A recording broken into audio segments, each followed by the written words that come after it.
everybody, it's Eric with Roy and Tyler. Today we're having a special episode. It's a Hatchet Cast episode, and today we're going to be talking about the beginner's guide to firearms training and how to get started. How do I invest in myself, which is it's the most important investment, to be honest. You know, you can invest in equipment, but the most important thing is investing in yourself. But how do you do that? How do we start out investing in ourselves? And we're going to talk about that today. And also we have a special guest. Roy is here.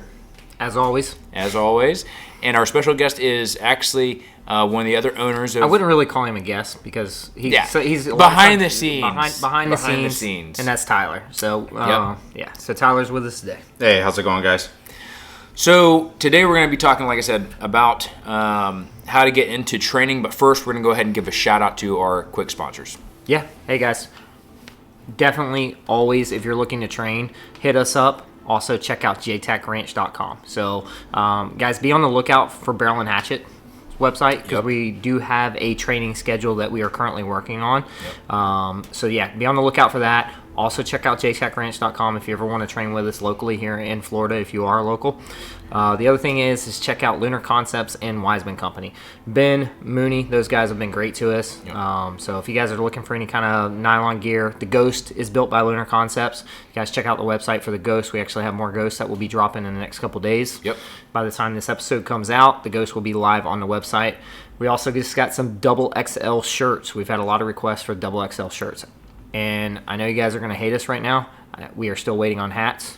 Hopefully by the time that this pub comes out, maybe who knows? Something who could knows? change. But we're definitely getting some more hats coming down the pipeline. So, all right. Also, if you're in the local area, you're in the Plant City area, and you want to come see myself or Roy in person, go check out AAA Gun and Ammo. We're out at Plant City. You can come by, stop by, say hey, and maybe pick up a couple things on the way out. It's actually kind of cool.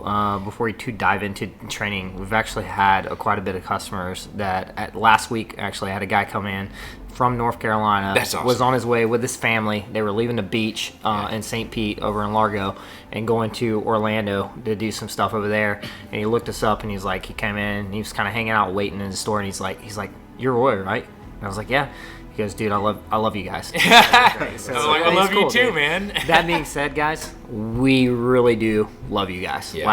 We do have some awesome supporters. You guys that have been supporting us, man, I mean, this has been, it's a lot of work. But we really enjoy, all three of us really enjoy this side of educating. You guys make it very rewarding. And so kind of going in that same thread, investing in training, investing in yourself, that's the best investment that you can have. And I think the best way to talk about that, honestly, is how Tyler and myself met, was actually through training. So I'm going to hand it over to Tyler. We're going to talk a little story about how we met. Yeah, this kind of feels like, putting you on the spot here. It's like a date story. So first off, we went and bought a nice dinner. So I moved back to the States in 2020. I was living abroad in Costa Rica and actually knew Eric, your cousins. And so they told me that they were going to go to an AR training course.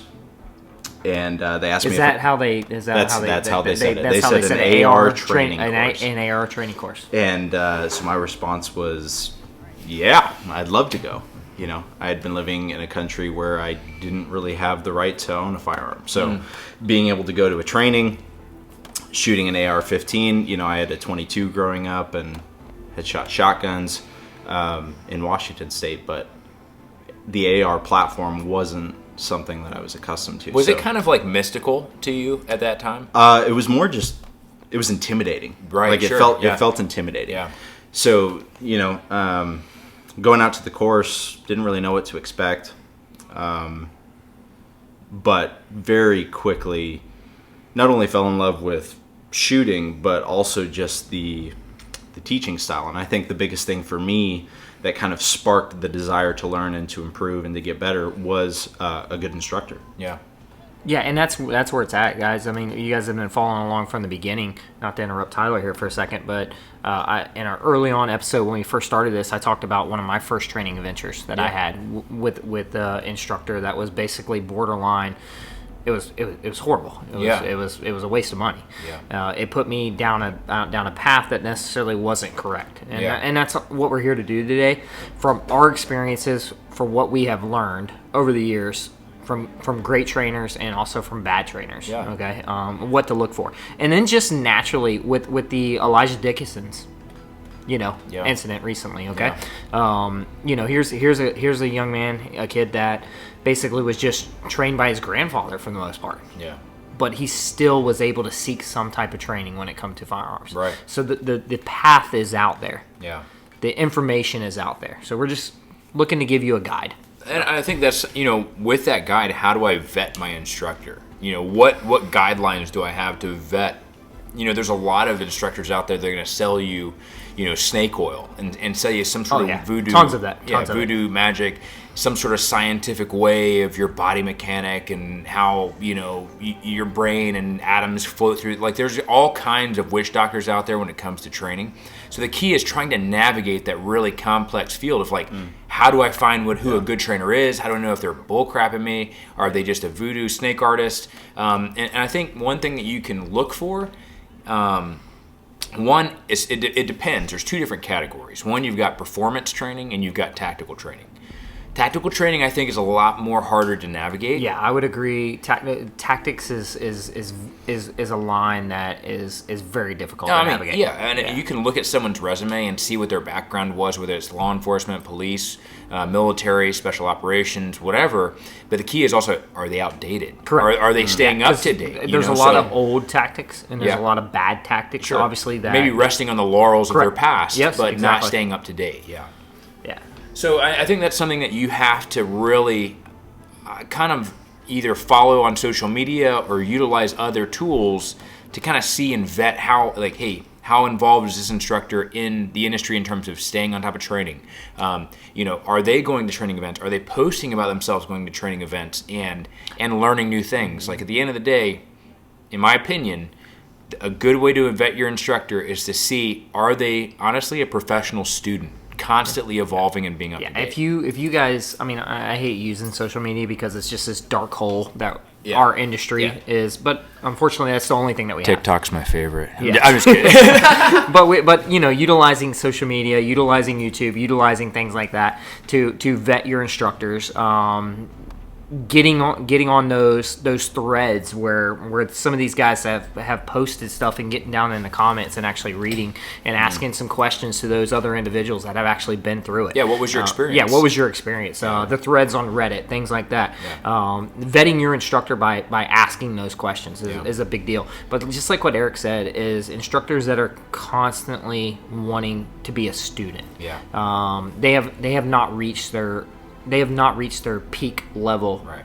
They are still growing. Yeah. And that's a huge thing to do is pay attention to that versus someone that guys, you get out there on the internet, get on YouTube, the good old internet. So let's surf the web, Roy. Surf the web there. Yeah. You're gonna find a ton of bad instructors. Yeah. Take a couple seconds and watch a couple videos, and you're gonna see a lot of bad ones. Yeah. So, some of them are kind of funny. Yeah, some of them are funny for sure. If you want to jump on YouTube and watch some shorts, you'll definitely see some bad instructors. So what's your favorite bad YouTube short that you've seen? Oh man, where to choose, but probably all right. So the one I enjoy the most, actually, I don't know if it's the worst, but the one that I enjoy the most actually is the dude that has the revolver. He has like a 44 Magnum revolver. He's in an indoor range. Oh gosh, and he's teaching them about it, and he pulls the hammer back to the rear, and he negligently discharges the firearm into the ceiling, and then one of the students says, "Did you mean to do that?" And the dude, has this hopping stance. He's like, yeah. Without a, he didn't even miss a beat. Dude, the barrel smacked him in the face. Yes, and he didn't even miss a beat. And he's like, yeah. Yep.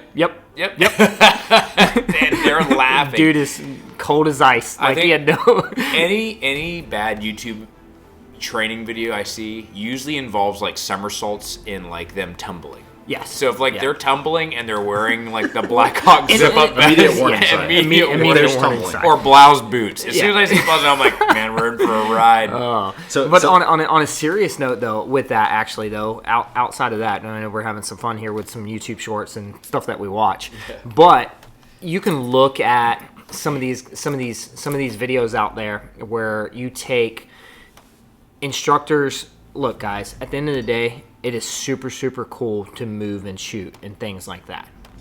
To run up and down a range and draw your gun and shoot. Yes. It looks cool. Yeah. It's fancy. But if you're not there, if you're drawing and moving with a loaded weapon, and you haven't reached that point in time in your training journey where you've done that, then you don't need to be doing it. Yeah. Okay. If you haven't reached the point in time as far as being able to draw your weapon yet, because you haven't taken a class to learn the proper draw stroke so you can do it safely. Right. If you haven't been dry firing it whatsoever, and you will see instructors out there that are teaching certain things like that to students because it looks cool. Per se, and that's what people want, because everyone always thinks that they're above their skill set than what they actually are. So you will see things like that constantly. If you see that, obviously that's an immediately red flag. Turn away, go. So as a relatively new shooter myself, like the questions that are coming to mind are, how do I know when I'm at that point or not at that point? Yeah. I mean, I think the biggest thing is you have to just trust your gut and also see like, does it pass the sniff test? Does it pass Tyler's sniff test? Of like, do I get a warm and fuzzy? It's almost comfort level. Oh yeah, there's like I was like, hey, that looks insane. Like that looks like some sort of ninja movie thing. Yeah. I think with tactical instructors, you really have to have a close ear to it. And in my opinion, this kind of caveats me into away from looking at tactical instructors, but looking for performance in firearm, good baseline instructors to teach you good sound fundamentals. Yeah. And that's where I think that if you are a brand new shooter, your key, before you look at anything tactical or anything tactics-wise or any type of anything, look at baseline fundamental shooting. And that's kind of what you and I were introduced into was baseline fundamental shooting, nothing outside of firearm safety, starting with firearm safety, but then going into baseline performance and finding good form, finding an instructor that can give you good form and just shooting accurately and shooting fast. And why I like those, we call them performance instructors, is you can apply their technique, and if you really put your time into it, you will see an immediate result. Versus a tactical instructor, you kind of wait on two-way shooting range or some sort of confrontation or conflict. So with a performance instructor, there's immediate feedback. Yeah, immediate feedback. Feedback. Also, you also want to make sure that you're demoing or seeing your instructor demo what he's talking about. If you have an instructor who's like, hey man, this is how you're going to do the draw, this is how you're going to do it, and he's never demoing or she's never demoing anything that they're telling you to do, that should immediately be a red flag. And I'm going to tell you, I mean, if you're in a class and you don't have, it does not pass that sniff test, just save your ammo. Save your ammo, guys. I know you invested the money in the class, and it's not cheap, but I have taken classes before, and I haven't made it to lunchtime before, and I've left the class. Yeah. I mean, at the end of the day, it sucks. I've spent $150, my time, my day, driving to it. But just like what Eric said, if an instructor's stepping on a line and they're expecting you to perform to a certain standard and a level, and don't do it the same themselves, and they don't do it themselves, they don't jump on that line and demo you what the material is that they're presenting you with, that's kind of a little bit of a red flag. Yeah. Okay. Right. They should definitely be demoing that. So if you jump on that line, for instance, Tyler, when you first took that class, I guarantee you one of the first things Eric did was demo everything that he walked you through. I mean, obviously it's credit to Eric as far as an instructor, but he also learned that by taking classes from other instructors. I mean, you didn't invent it. Yeah. It came from someone else. Yeah. So I actually telepathically talked to Eugene Stoner, and he gave me all the data I needed. Yeah. What other questions, Tyler, that you would have? I would say, like, one of the first things that pops in my head is, okay, so find a baseline instructor. Where do I even go? Do I just ask people in the, I don't know anybody that's really into this. Yeah. Well, I mean, where am I going to look besides just YouTube? I would say right now, if you're looking at YouTube and you're watching this channel, we're going to give you some good place to start. Yeah, it's a good place to start. Yeah, correct. Yeah. If you are a newer shooter and you're looking, obviously, look our direction. Look at JTAC Ranch. The other thing outside of that realm, though, is to check out your local ranges. Okay, vet your local range. Go to your local range and look at it. Mm-hmm. Okay, drive there. Take a visit there, whether you plan on shooting or not. And listen, I've been in this industry for a long time, and I've been to a lot of different ranges. And for you guys that are listeners that have a little more experience and have visited a lot of ranges, you will walk up to a range, you'll go there, and based on how many people are there and the management of the range, you'll turn around and go. Yeah. Mm. So if you walk up to that range and it's one of those chaos type places, okay, you're probably going to turn around and you're going to leave. Yeah. Don't vet your training through them. Yeah. But you walk up to a range that looks relatively very organized, they probably have their training regiment very organized also. They probably have their instructors that teach for them, or vice versa, that rent their range, have been vetted. Okay, so like at the ranch, anyone that comes in and instructs for the ranch, those instructors have specifically contracting through, have been vetted. Yeah.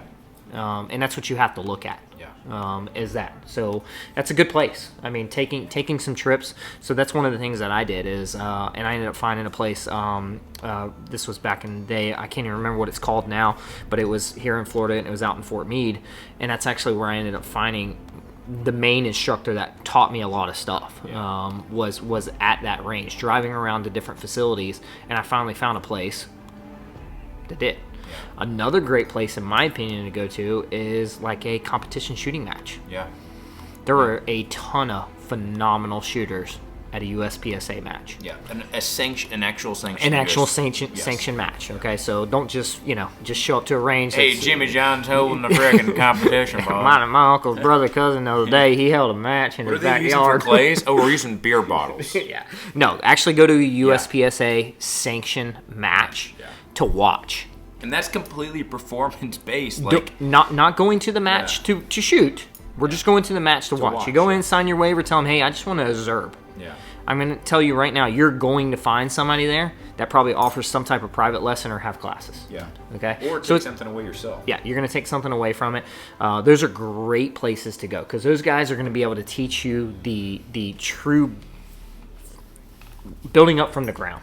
Okay, when we talk about shooting a pistol, we are building off of the grip. Yeah. We are constantly building our grip. Yeah. Those guys are obviously going to be able to help you in that aspect. So those are great places, in my opinion, for someone that is new to go check out.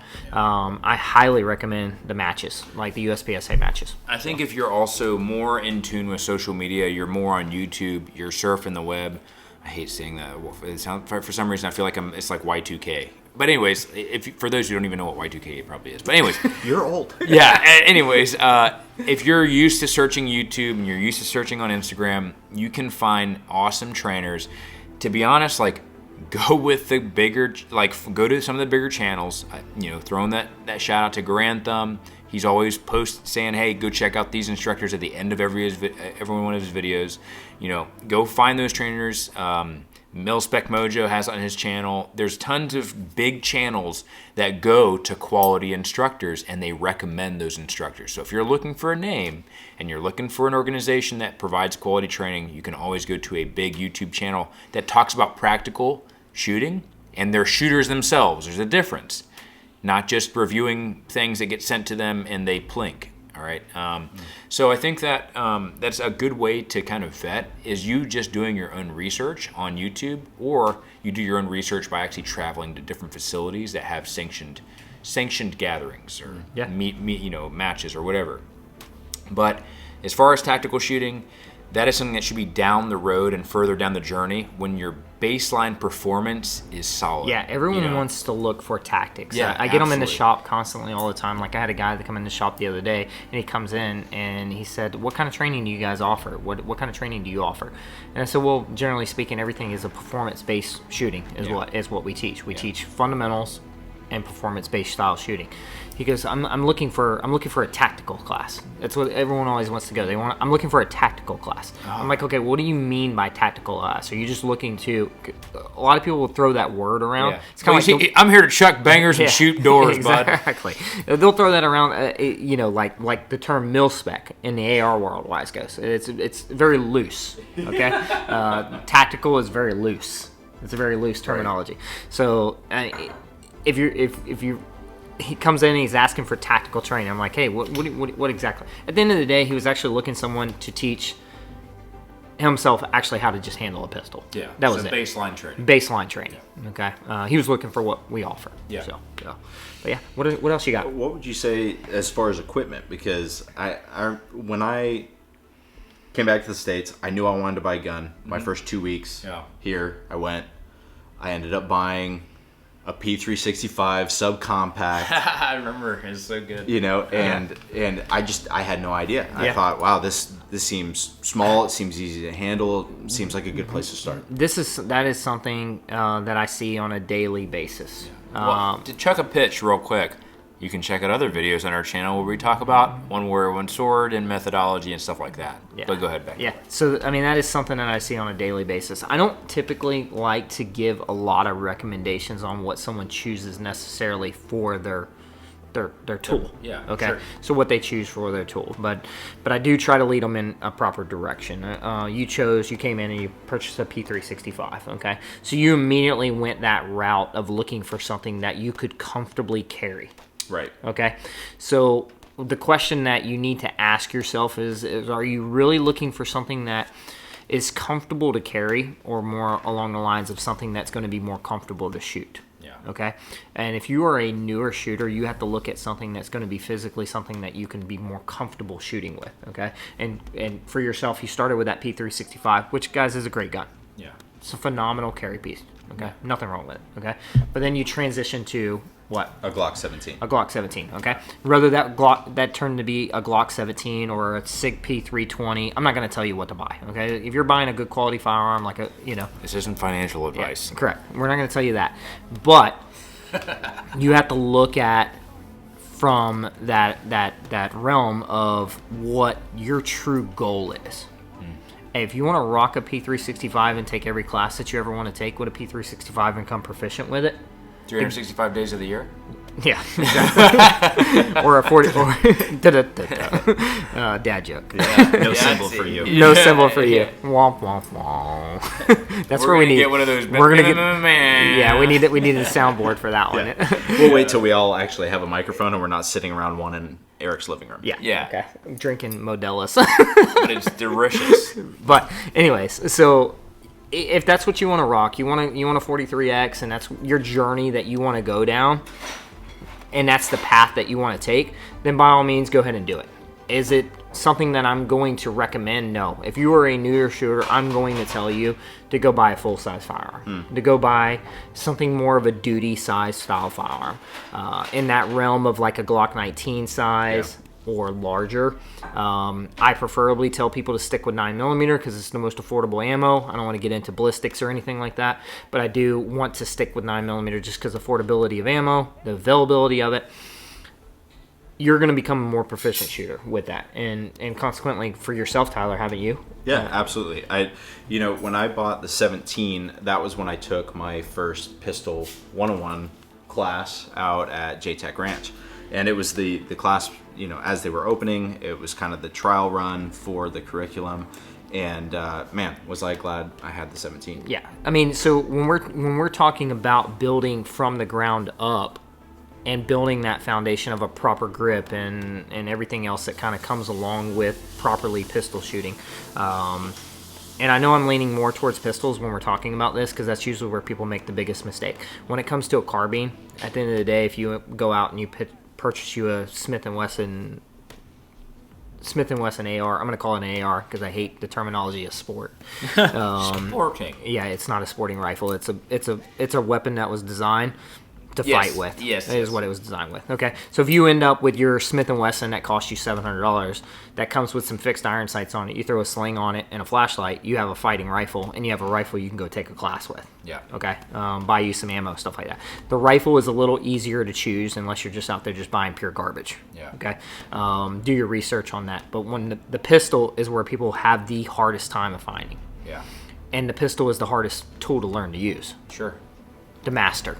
Yeah. At the end of the day, and if you're going to start with something super small like one of these micro carries as a newer shooter, you're definitely gonna be leading down a road that it's gonna be a bumpy one. Yeah.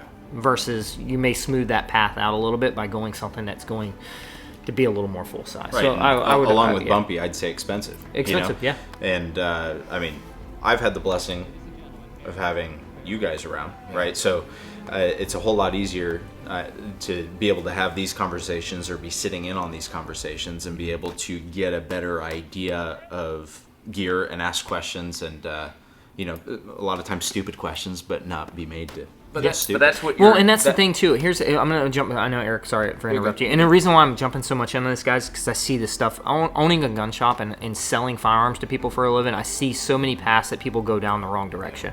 And you guys hit me up a lot on IG and off of our website. Our chat, yeah. Yeah, our chat on our website, guys. Go check that out. If you want to talk to me, Eric or Tyler directly, head over to the website BARRELANDHATCHET.com, and there's an awesome chat feature down there. Sometimes we're a little tied up and busy. We may not get back to you right away, but when you are talking, you're talking to one of us. Yeah. Okay.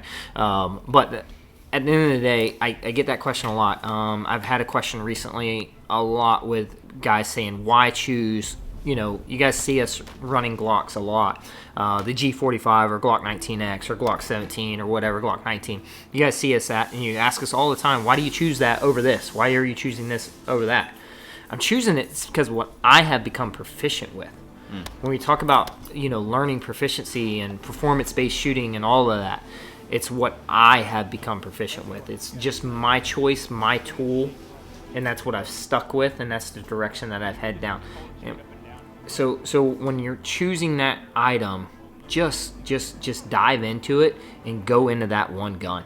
Well, I think the decision for me, because I did like that 365, and I was looking at. You bought it based on its comfort to carry, right? Because Yeah, you wanted to start carrying a firearm. And when I was looking at a full size, I was considering something like a 320. Yeah. Right. But what ended up kind of being the catalyst for me going with Glock was compatibility. Yeah. I had obviously friends in the industry that they all carried Glock, and so the ability to mags or parts or that became a factor in my head that ultimately led me in a different direction. Yeah, but your original purchase of the P365 is because you came into the shop. You came into that gun shop wherever you chose to buy it at. Right. Gun shop, gun show, wherever it is, private market, or however you came across that firearm. You came up to it based on that. You didn't come into it with the original intentions of necessarily wanting to learn. You wanted to learn. I don't want to say that, but you came into it looking for your first goal was to find something that was going to be comfortable to carry. Right. So my point to this long, drawn out section here is don't buy it based on the gun being comfortable to carry. Yeah. Buy it based on something that you're going to be able to learn on and be more proficient with, something that you can handle in your hand more, something that you could physically grip with two hands properly, something that has a longer sight radius if you're running iron sights. Iron sights suck. Run a red dot. You mean a musket scope? But find something in that more of that mid-sized to full-frame gun to learn with. And that's another way you can vet your instructor. I mean, I've heard from countless students, where they would say, well, my instructor never told me that, or like, hey, get this carry gun because it's super comfortable. You can usually start to get a sniff test if your instructor cannot tell you why you should not utilize this gun versus just telling you your gun sucks or that's terrible or because they're of their personal preference. They should be able to tell you the reasons for each type of tool their purpose, the pros, the cons, and help you make a decision, not make the decision for you because of their bias. Keyword, help you make a decision. Help you make a not decision. making the decision for you. I never make a decision for anyone when they're buying a gun. No, and that's the thing is like instructors that are biased and say, "Look, I only shoot Glock or whatever. I only shoot H&K." And you start to see like, wow, there's a little bit of immaturity there. There should be a sniff test. There should be a red flag going up, going like, okay, what else is this instructor saying is an absolute? One, they're not showing me any of the demos. They're telling me to do something that I cannot do, or they're telling me to do something that they're not showing me to do, and they're not doing it themselves. Two, either their equipment is improper, or they're telling me things in absolutes, all right? If your instructor is telling you something is an absolute and not telling you the why behind the absolute, that should also be a red flag. You should always go to a kneeling. You should always use a sling. You should always, run a flash hider versus a muzzle. Well, why? Tell me why. And if they're not giving you the why, that's just how it always is. And if you're in the military or guys who are vets and you're listening to this and you hear like, well, that's just how we do it, that should immediately raise a red flag. That one of the early on classes that I left out of. That's just how we do it. I got that comment. That was from the instructor. He said that's just how we do it. When I asked the question, so I waited to a breaking point, and then left the class. Just because you can't give me an answer of why you're doing it that way. Mm-hmm. Then at the end of the day, then I need to move on. So. Right, so looking for a thoughtful answer. Yeah, looking for a thoughtful answer. So, what you got, Tyler? What are some other ones that you got in your brain? No, you keep going. You're doing great. Yeah. I'll let you know. Yeah. So we all know you both can talk. Yep. So I will say that one thing that when it comes to delineating between tactical classes and tactical instructors versus baseline instructors, most of the time actually it kind of applies to both.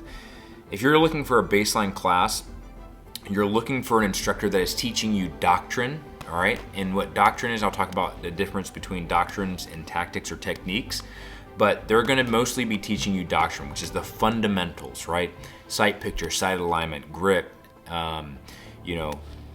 trigger squeeze, breathing, all those types of things, whether it goes from pistol to rifle or whatever. They're going to be teaching you basic fundamental marksmanship, and that is doctrine. That is the Bible. Those are things that don't change. They were things that you need to shoot accurately, and if you do it really efficiently, you can shoot it fast, right? So if I'm learning a lot of tactical classes teach technique. Now there's some doctrine in tactical classes, but tactics are like excuses. Everybody's got them. Most of them are terrible. Okay, but tactics and techniques are there's tons of them. Now, doctrine is the Bible. It never changes. It's always the same. Now, a tactic or technique that has been proven throughout time, has been done over and over and over again by many different people for maybe 100 years, over 100 years, and it's consistent, then it becomes doctrine and doesn't change, right? So the first Chinaman that picked up a frickin' metal rod and shoved black powder and a rock in there, I was like, let me light this sucker and shoot it at the Mongolians, was like, hey, if I put for you guys that have made it this far into this, that's a good one. There. Yeah, Reagan. There's probably some other dude, most likely a Korean, because us Koreans are smart, put an iron sight, a front sight, and a rear sight on there and says, hey, I can actually accurately aim this. And other people started to replicate that, and then it became doctrine. We started to build fundamentals of marksmanship off of that. So with advances of technology, techniques are going to be developed, and then doctrine will later be formed off of that. So what you want to have, the key with performance-based shooting, is if you apply a technique, you usually be able to see an immediate result. With tactics, like I said, if you apply a technique, you have to take their word for it. So you kind of have to do your research and vet those instructors a little bit harder than you would a performance-based shooter. Yep. Okay, here's something for you guys.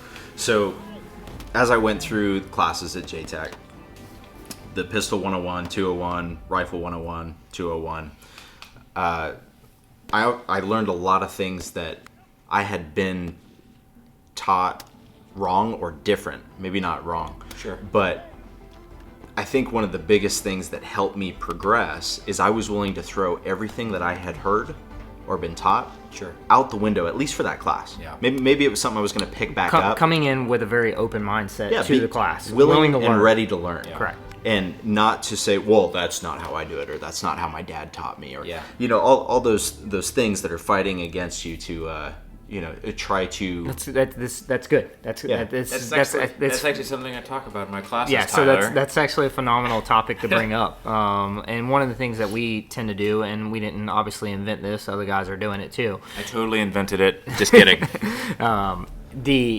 At the beginning of a class, before we ever start, we do the whole introduction and walk around and, hey, what is your background? What's your name? Things like that.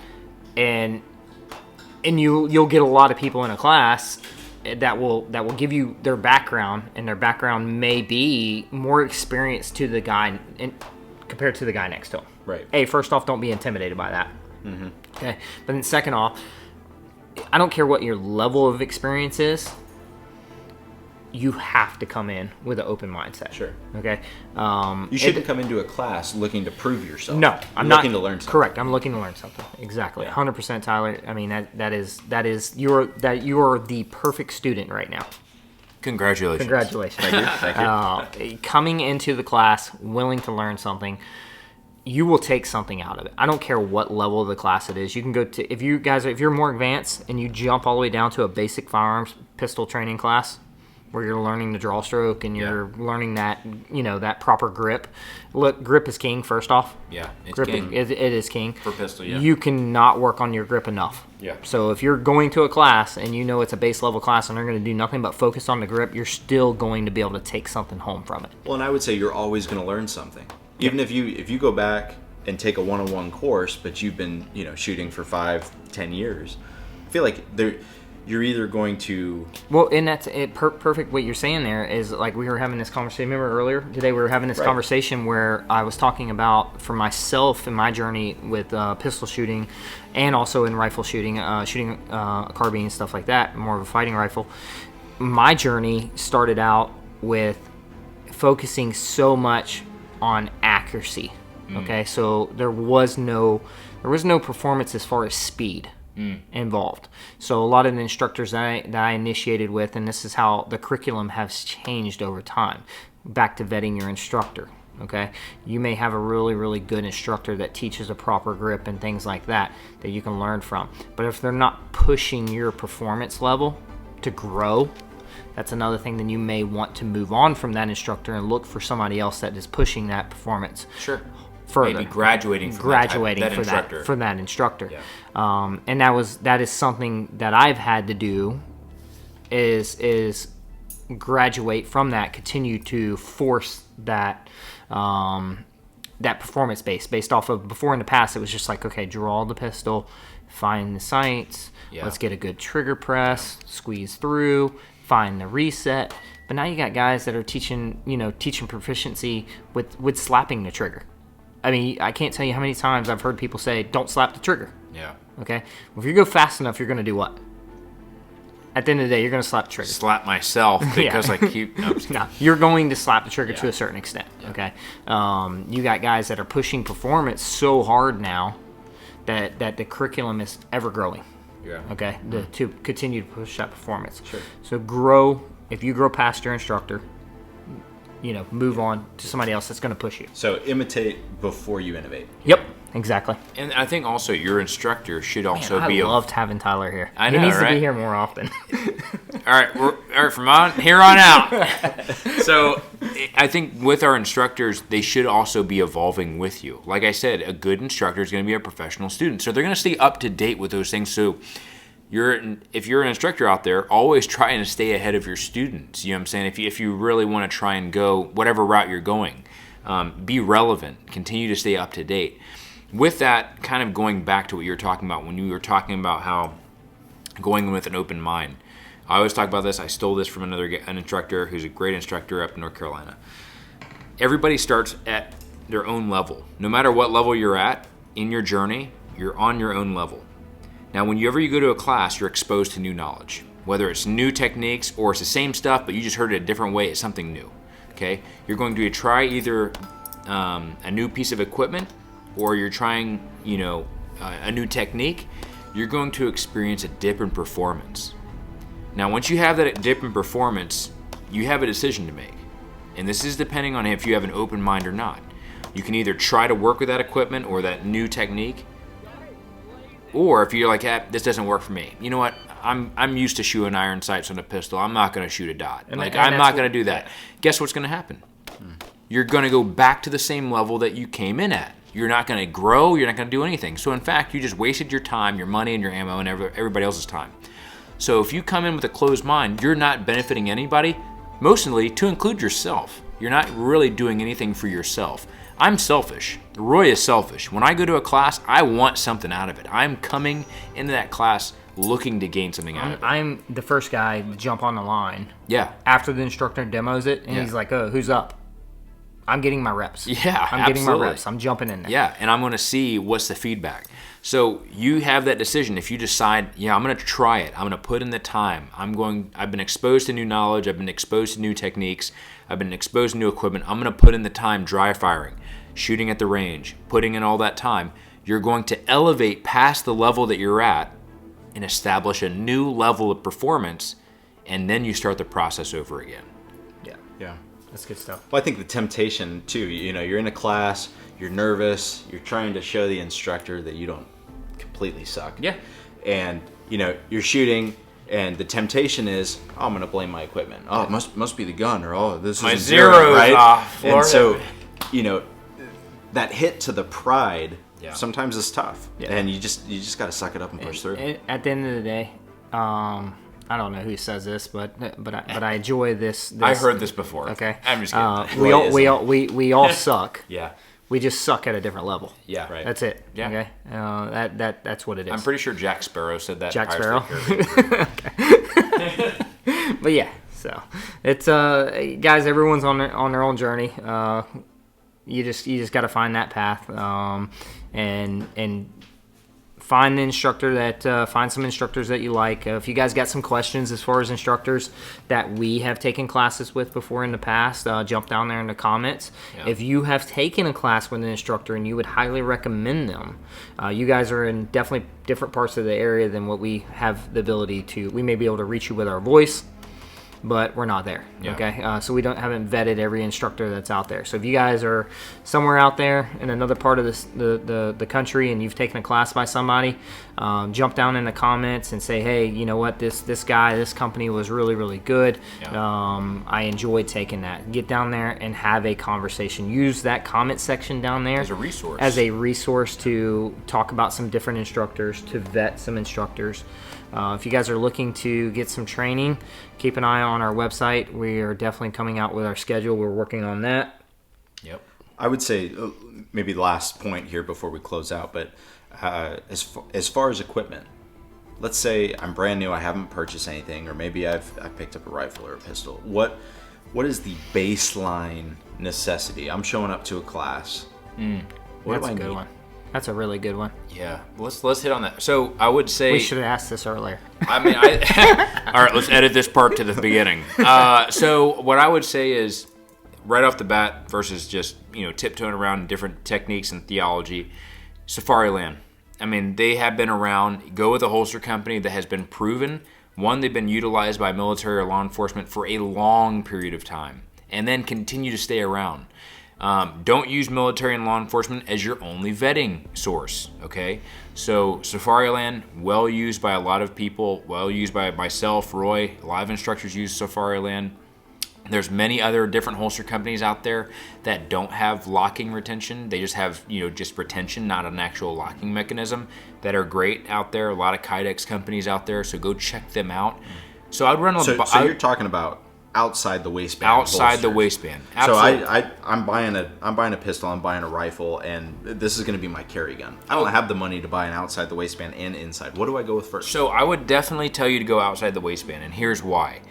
Is when I do inside the waistband and I put that garment over top of my gun, I have to remove a problem to get to my pistol. Now we're going back to a shooter that is looking to take their first class. Keep this in mind, guys, when we're giving this recommendation here.